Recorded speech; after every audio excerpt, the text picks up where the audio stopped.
Hey guys, welcome or welcome back to my channel. My name is Caitlin and today we are combining two different Nomad Cosmetics palettes. The brand for their 10-year anniversary is bringing back some of their old retired palettes. They're like revamping them, new formulas. So I have a couple of the ones that they retired, America's Parks and the Fêtes de Provence. I'm sure I'm saying that wrong. But I thought, you know what? I've done videos on standalones of these, but since they are available again now, what if I combined them? I've never done a look with these two color stories. They're very different color stories combined. So that's what we're gonna do today. So if that sounds good to you, keep on watching. Before we get too far into the video, if you have not already, I would love it if you would consider subscribing. I upload videos twice a week. It's totally free to subscribe. And I would love to have you back again on the channel for all things makeup. Okay, let's go ahead and get into this palette mashup. Alright, so here's our starting point. I do want to point out that I did use a couple shades from the Fêtes de Provence. I do not speak French. That's probably not correct pronunciation, but it's what you get from me today. I used Rosé and Calaisance, these two shades. This one's more pinky, cool tone. This one's more of a peachy. I used a combination of them to make blush for today. I love doing that when I can. If you're a deeper complexion, I would say these two are probably going to be the ones that you would be able to use for blush, but I think it's really pretty for a matte blush and it goes well. You know, obviously it's going to be cohesive. It comes from the same palette, but they blend well. Sometimes eyeshadow doesn't always play nice as blush. This one works. I'm going to go ahead and start. I've got my eyeshadow primer with Old Face Faithful. It's this kind of like mustardy one from the America's Parks palette. And I'm just going to put that in my crease on both eyes.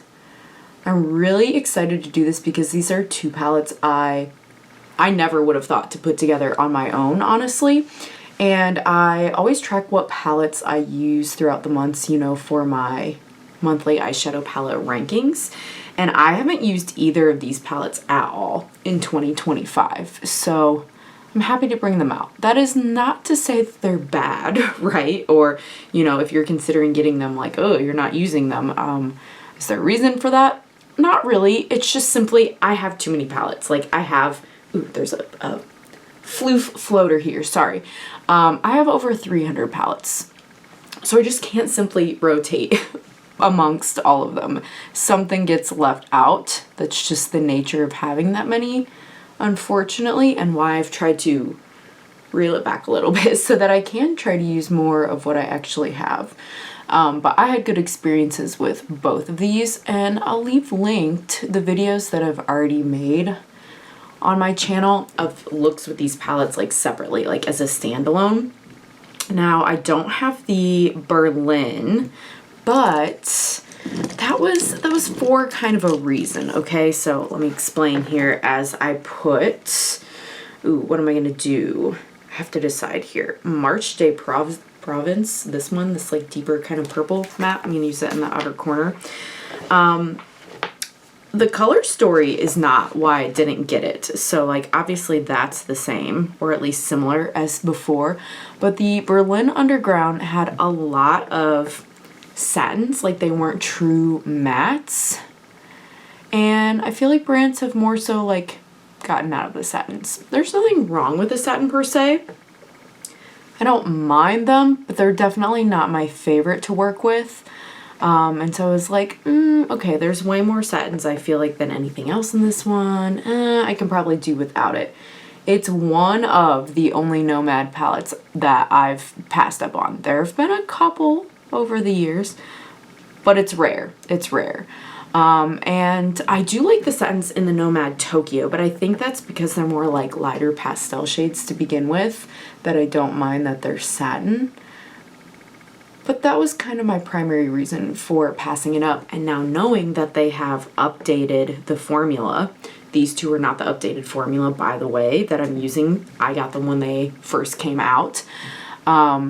So this, you know, use this look for inspiration and for deciding if you like the color story, but they've updated the formulas. So just FYI, I'm not sure if I want the Berlin one, which is the third one that they re-released, knowing my main reason for passing it up before is no longer a reason.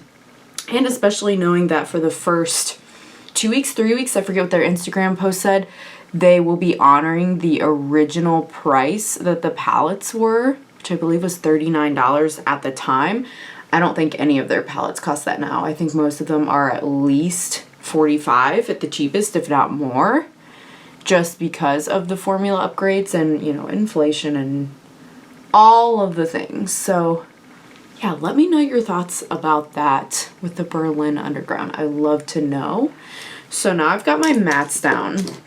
I don't know about this new formula, right? This different formula, but at least for these particular editions that I have, I believe the shimmers lay down better if they've got something to stick to. So I'm going to use my Ulta Glitter Primer. You could use setting spray, a different glitter primer, you know, whatever you have that works for you, or nothing. They don't have a terrible amount of fallout with nothing. It's more so they're not giving what they need to give, in my opinion. Like, if you want them to be at their most sparkly, opaque, whatever, you need something. Just my personal opinion. So I'm laying down this where I plan to stick the shimmers. Doesn't take much at all, just a little bit of a tack to have a base here.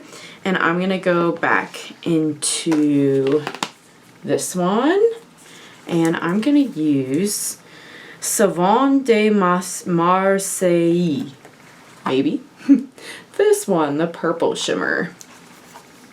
And I'm going to use a couple shimmers. So I'm just going to put that one on the outer portion, closer to the matte that I used from the same palette.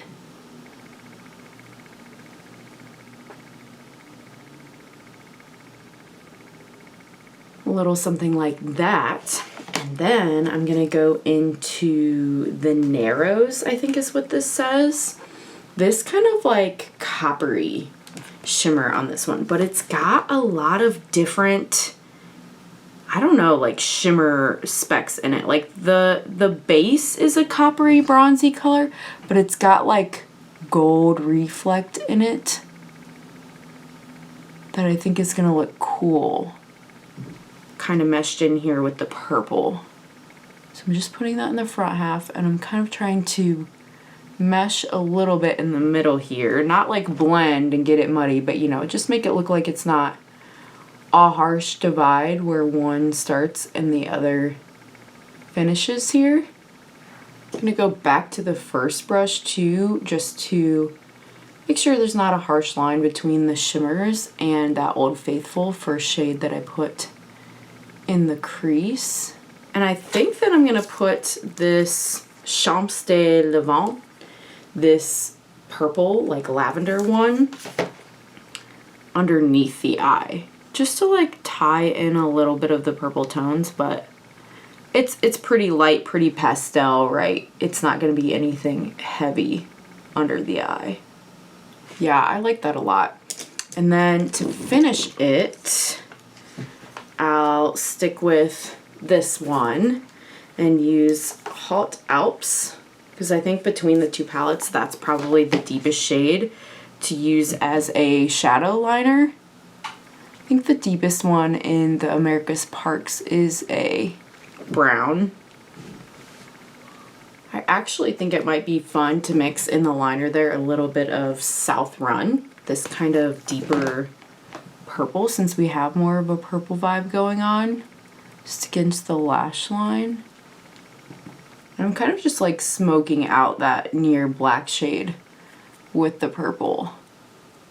Well, this is fun. This is a fun look. I really like this, and I never would have thought to put these together.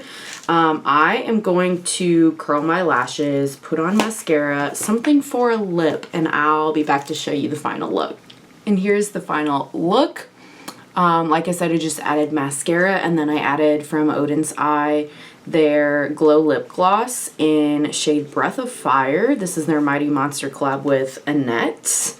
And yeah, that's it. I love this like mustard matte. It's not quite yellow, more mustard, with the purple combination here. And I think that copper brings a nice like warm element to the inside. I'm really happy with how this turned out. Like I said, like go Nomad for inspiring me, because I never would have paired these palettes together, and I'm really enjoying the color combination. So thanks if you made it all the way to the end. Let me know what you think of the look, blush from the palette included, and I hope to see you again on the next one.